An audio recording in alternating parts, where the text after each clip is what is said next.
Hello everyone and welcome to another video of the Hidden Quantum Champions. And you have seen it from the title.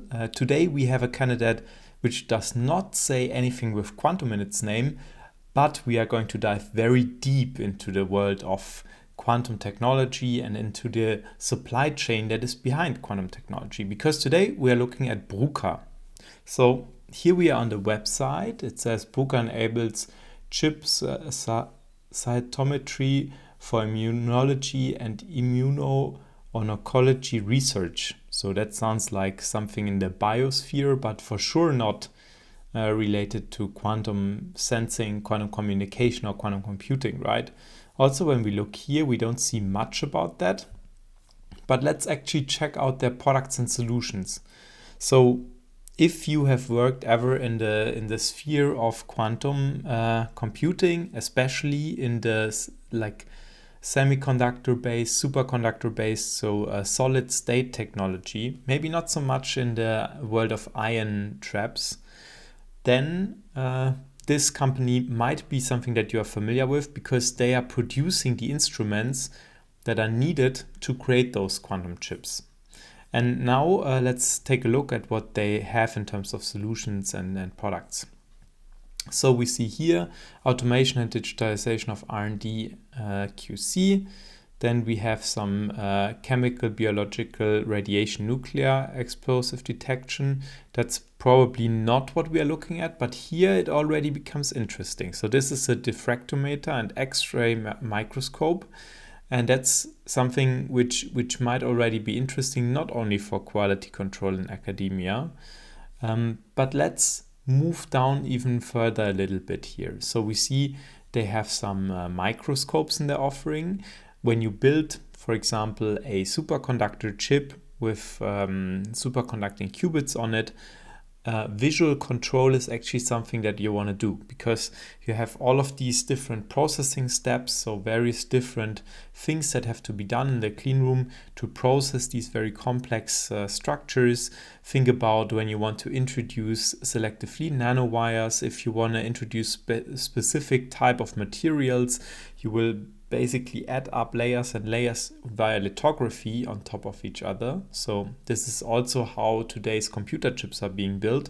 And because of the fact that you have all of these different layers which go on top of each other, you want to make sure that nothing is going wrong in the process, because every single layer is introducing, let's say, a probability that, I don't know, you might have a dust particle on there, right? And if you now accumulate those layers, so if you, let's say, do 100 layers and then you do a 99% probability that that everything goes right, you still have a 1% every single time that you do it. You have a 1% probability that something might go wrong. And if you do that 100 times, it accumulates. So it's quite a high probability actually that something goes wrong. And for that reason, you need to have some specifications, some checks in between to check if things are the right way. Otherwise, you're wasting time on chips that will anyways fail because something has been done wrongly in the fifth layer or whatever. And for that, you need microscopes. That includes optical microscopes. These are, for example, relevant. And this one here, maybe not so much, but let's say in general, optical microscopes, they are relevant when it comes to larger structures. Like when you look at the waveguide of a microwave system, which you have in various different types of qubit architectures on those silicon chips. These are usually microstructures. You can see them with an optical microscope.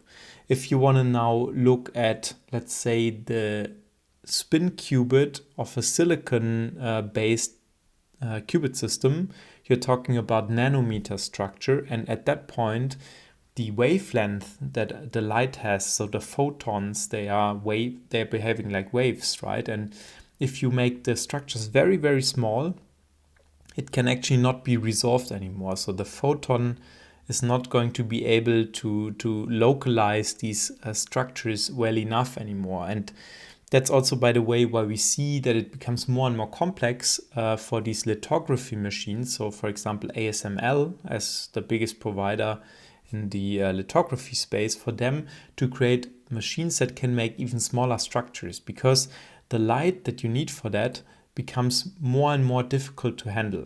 So let's say in the old days where you had micrometer or maybe even millimeter structures, you could easily do that with a normal light source. But then as things are getting smaller and smaller, you have to move to, let's say, higher energetic photons, because these will have a smaller wavelength. So you start to move into the ultraviolet range. So first you move into blue, then violet, then you get into the ultraviolet and the extreme ultraviolet range, XUV. And then at some point you reach like X-ray type of energy. And by that point, it becomes very, very difficult to handle these beams. But long story short, if you want to resolve very small structures, you actually move away from light particles towards matter particles. So you will use what is called an electron microscope, and there are different ones. There's a scanning electron microscope, there's a transmission electron microscope, so SEM and TEM, that are being used to resolve, let's say, nanometer structures all the way down to the actual atomic structures of a system, of a chip, where you can really see, let's say, the atom layers of your silicon wafer, and you can check if things are being fabricated, produced properly in those lab setups. But a lot of times these microscopes, they can already be used in the optical range to do some quality detection, quality testing on the chip. Now, on top of that, we have here the Raman spectroscopy, which is also a very important tool when it comes to detecting certain material characteristics of your chips. There's other stuff here. You see mass spectroscopy. Think about you have, I don't know, let's say a specific type of new material that you want to investigate. So a mass spectrometer can be a very interesting tool for that. You see there's additional microscopes down here. These are very much, let's say, focused all, you can see here like clinical imaging, that's like very much in the biological field. But then when you scroll down here, you actually see that there's also materials related things. So you see surface plasma on resonance, you see semiconductor solutions, and we will check that one out in a second, as well as superconductor and metal composites. And then some test and measurement tools down here. And now let's quickly check out the semiconductor solutions.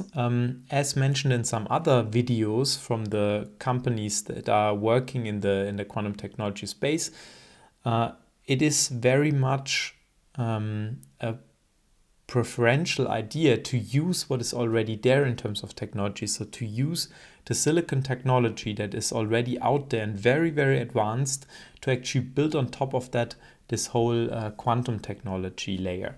So semiconductor technology plays a very important role in that. And here you can see that Bruker is offering advanced solutions for semiconductors. And what does it include? So you have automated AFM metrology. So what is AFM? AFM is probably, I don't know if it's written somewhere here, it's atomic force microscopy. So you have, let's say, a very, very tiny needle, and that one is brought into a very close proximity with a, for example, wafer like this. So these are the wafers that you have in the clean room, and you can see that on top of that you have these structures here. That is what later becomes your chip. And now if you want to know what is the surface property of your chip, let's say you have built this tiny transistor and you want to measure if the surface area on top of it, if the surface is smooth, or if there's like some grains on top of that because something is wrong with your process.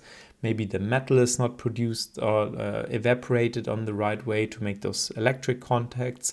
Maybe there's something off with your process that is producing the insulation layers. And all of this also applies to various different qubit realizations. Then AFM is a very precise way to figure out what are the surface properties of your sample. You can basically scan with this tip and you will find on an atomic resolution the properties of your sample. You can, for example, also put a piece of graphene under the atomic force microscope, and then you can really see the layers of the graphene on top of each other. So you can resolve that for a very small area, of course, because you're moving the needle basically in the nanometer range, right? Even below nanometer range to resolve these very tiny structures. But that's what an atomic force microscope does. Then you have chemical mechanical polishing. That's also very relevant in today's semiconductor processing and also in the R&D space. There is cryo dry cleaning. You can also see that there is current in-plane tunneling. So like tunneling as in the tunneling effect. So this is already using a tunneling junction, magnetic tunneling junction. So this is already using quantum mechanics to actually perform a measurement. You see ellipsometry and reflectometry measurements. These are very relevant when you want to create these uniformal coatings, like for example of an insulation layer, when you want to fine-tune these processes that you need to create, I don't know, an electric gate of a transistor. What you do is you basically take a plain wafer, you put it in a machine, you grow or you produce this thin film, and now you need to measure what is the rate at which you deposit this film. So this is, for example, something that you can do with these types of methodologies. There's also nanomechanical metrology tools here, a photomask repair, stylus metrology, and so on. X-ray defect inspection, which is also very relevant in the semiconductor space. There's X-ray metrology for compound semi and so on. So you see, there's a lot of stuff here in this offering, which is used every day to develop new types of processes, to develop new types of chips, to develop new types of quantum technology. So very, very relevant, and I think everyone that has worked in some way in a lab that is working on nano processing, nano fabrication, which is oftentimes what is required to build these types of systems, they will probably have been in touch with some Bruker instrument. Worth noting, so I mentioned before that, for example, for these microwave waveguides, you can have bigger structures, right? Like micrometer structures. That is true as in the design of those will be in micrometer range. However, in order to function well on the as a quantum system, you still need to understand the microscopic properties of these materials that you deposit. So if you look into the papers that are out there of the leading institutions in, let's say, building some type of solid state quantum mechanical system, you will find that, okay, on the one side you have error mitigation schemes, error correction, and so on, using kind of better measurement electronics, better pulse generation to improve the performance of your qubit. But then on the other side, equally important, you have the fabrication side, as in improving the methodology to grow an insulation layer without introducing some parasitic quantum states in there that destroy your whole system, right? So you have to make sure that every atom is at the position where it's supposed to be, more or less, in order to make sure that your quantum system stays coherent. Just as an example, if you think, for example, about a silicon qubit in a two-dimensional electron gas, and if you are interested in any of that, let me know down in the comments below. We can also take a deep dive in this.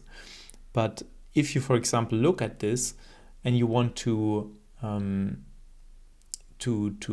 build such a qubit, already today what you're doing is you basically separating the different silicon isotopes, because not every isotope is actually useful for this type of purpose, and you will build the qubit in silicon, but only in a very specific silicon isotope, so that you get a better coherence, that your electromagnetic spin is not coupling to any, let's say, other spins close in the close vicinity. So there's already again a requirement to go all the way down to, let's say, atomic level. Now going back one page here, I also want to quickly hop into the superconductors and metal composites, because I think that is also something that is relevant. So not only talking about superconductors as in superconducting qubit, but also as in building cables, building magnets. Because if you look at today's technology in the quantum computing space, in some cases, and that might not even be something that is super present right now, you will need magnetic fields. For example, to split a spin degeneration. So if you have, let's say, a state where you have two spins sitting in there with opposite directions, you cannot use that as a qubit. And there's a reason for that. We can also do a video about this. This has to do with the DiVincenzo loss criteria. DiVincenzo loss criteria, as in, okay, what does a system have to fulfill to function as a qubit? And in that case, if you have, for example, these two spins, you cannot really separate them from each other because they are sitting at the same energy, they have the same transitions, so you cannot really define them as a single qubit. But what you can do is you can use a magnetic field to split the way that, for example, those spins can transition between energy states. If you do that, in order to do that, you usually need pretty strong magnetic fields, like either locally, as in, okay, you have a magnet very, very close to your system, or globally, as in, okay, you just build a very strong magnet. Strong magnets, they're usually built using superconductors, and that's what you see here. So it says high performance superconductors, and those, they are being used in machines like MRIs and NMR. So for analytics reasons, you know them from the hospital maybe, that like when people get scanned with an MRI machine, that usually includes a pretty strong superconductor. That's why you're not allowed to wear anything magnetic, or which can be magnetified close to this. And also there in that field, Bruker seems to be a leading address. They apparently know pretty well how to manufacture these materials, as well as other materials that are specific to certain industries like aerospace, railway, marine applications, and so on. And also that plays an important role in the whole processing, manufacturing of this new quantum technology. And with quantum technology, again, we are also looking at quantum sensors. There's a lot of other stuff. They're also looking into quantum cascade lasers and so on for microscopes. So a lot of very interesting applications and also tools that they are building. So very much integrated into the chain of quantum technology. Quickly checking out the About page. So they are a stock listed company. About Bruker Corporation. Bruker is enabling scientists to make breakthrough discoveries and develop new applications that improve the quality of human life. Bruker's high-performance scientific instruments and high-value analytical and diagnostic solutions enable scientists to explore life and materials at molecular, cellular, and microscopic levels. In close cooperation with our customers, Bruker is enabling innovation, improved productivity, and customer success in life science molecular research, in applied and pharma applications, in microscopy and nanoanalysis, and in industrial applications, as well as in cell biology, preclinical imaging, clinical phenomics, and proteomics research and clinical microbiology. Today, worldwide, more than 11,000 employees are working on this permanent challenge at over 90 locations on all continents. Bruker continues to build upon its extensive range of products and solutions, its broad base of installed systems, and a strong reputation among its customers. Being one of the world's leading analytical instrumentation companies, Bruker is strongly committed to further fully meet its customers' needs, as well as to continue to develop state-of-the-art technology and innovation solutions for today's analytical questions. And then you see here some more information and different, probably milestones in the company history, as well as I think some press releases here.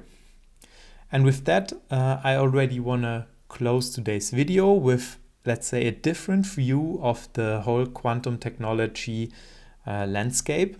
If you like that, please make sure to give it a thumbs up. If you don't want to miss out on the next one, make sure to subscribe to the channel. And in any case, always make sure to stay hydrated, and see you in the next one. Bye bye.